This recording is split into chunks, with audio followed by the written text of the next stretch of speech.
Damon, it appeared that you came out with the intent of being more aggressive tonight. Is that true?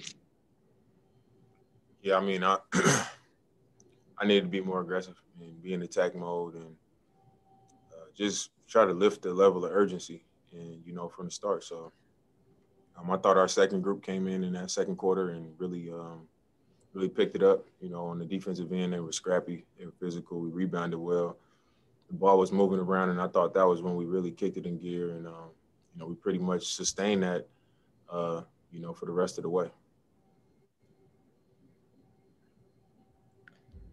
Next question is coming from Jason Quick with The Athletic. Dame, you know how, like in the past, we've talked about it's easy to forget that you guys are people first before players. And in that respect, whatever Yusuf has been going through back home,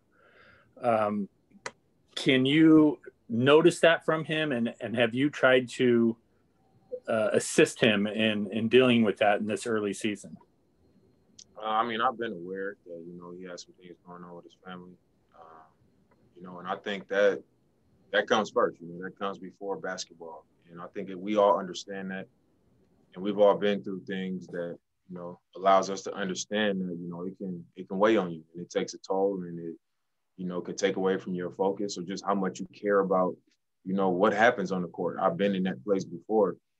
And it's similar to the bubble, he had a lot going on then, and he stuck with the team and he was with us. And I think now, having a rough start to the season and dealing with things personally, he's fighting through it. And I think for us, we just got to support him. We got to be there for him and show him that we care and that, we on his side. I think it's easy to, try to say, oh, well, we need him to do this and we need him to do that, and kind of like, look past, what he may be going through personally.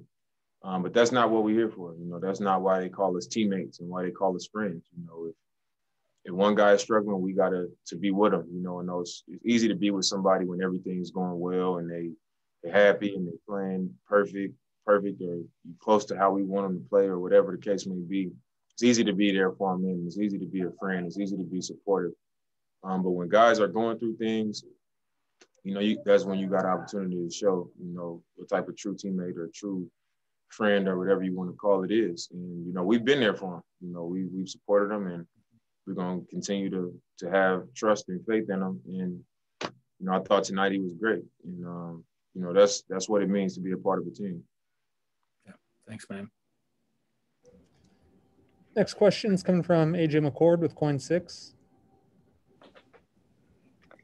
Dame, along those same lines, the last 24 hours have been a lot for the country. And I know you guys as teammates are never ones to shy away from talking about things beyond basketball. What has it been like to process what's going on in this country in the last 24 hours with balancing getting ready for a basketball game that it felt like at least a lot of outside pressure to perform dominantly in?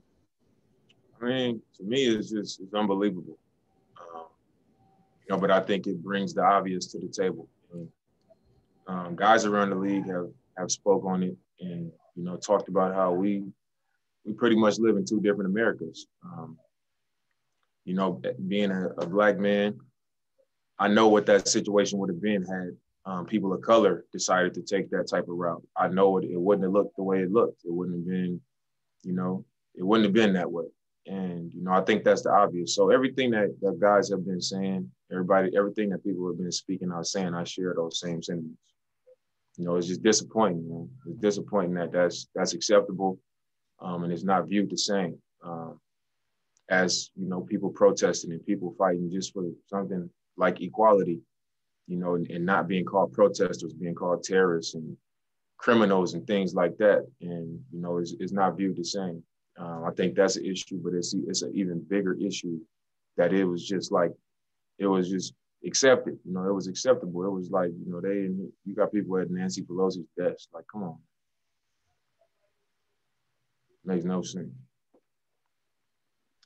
Thank you. Next question is coming from Jamie Hudson with NBC Sports Northwest. Same with Nas finally making his return. What was it like to see him back out there? It was good to see him out there. He's been through a lot. And then coming back this season, missing a lot of time, having to work his way back with his conditioning, you know, all those things. It's been a tough few months for him. And, you know, it was good to see him back on the court. You know, when Coach called his name, he started smiling right away, and everybody on the bench was kind of laughing about it. But, I mean, he's a young kid, and he's played basketball his whole life to be in the NBA and to start his career. You know, he's had some bumps in the road, and, you know, I was just happy to see how happy he was to be back on the floor. Our last question's coming from Dwight James with NBC Sports Northwest. Tim, getting back to, you know, I've always been kind of intrigued by what goes into your decision on certain nights where you know, this is a night I'm going to have to just come in and take over a game right from the start. And you've done that periodically in your career when things have been in the situation that they've probably been in the last few games. And I'm just wondering what goes into those decisions. What do you think about what gives you the intuition to know when to do that? I think you just got to recognize those moments. You know, there's times where, you know, Melo might be having a night, or CJ might be having a night, or CJ might be flowing well. So, you know, we'll play a different type of game, you know, where the ball might move a little bit more, or I might be a little more patient, or I might be a little bit more of a playmaker, or, you know, it depends. But just after the game against Chicago, that was a game that I really felt we should have won. You know, we had a big lead. I felt like we were the better team. And it's a tough loss for us to take at home, especially when we built up a lead the way we did. And, you know, they come back and then we lose the game down the stretch. You know, I was really frustrated and irritated with that one. And I felt like a game like tonight was similar. You know, a game that we feel we should win, their best player not playing, a pretty young team, and a team that we're more experienced in. You know, I felt like it was a game we should win, but I was like, it can't. If we come out here and have a similar performance and a similar ending to what we had on Tuesday, you know, it's not going to be good. So, you know, I think it's my job to recognize those moments and to know when to be more assertive and know when to try to be more in control of the situation. Thanks, Dan. We will wrap it up there. Y'all have a good one.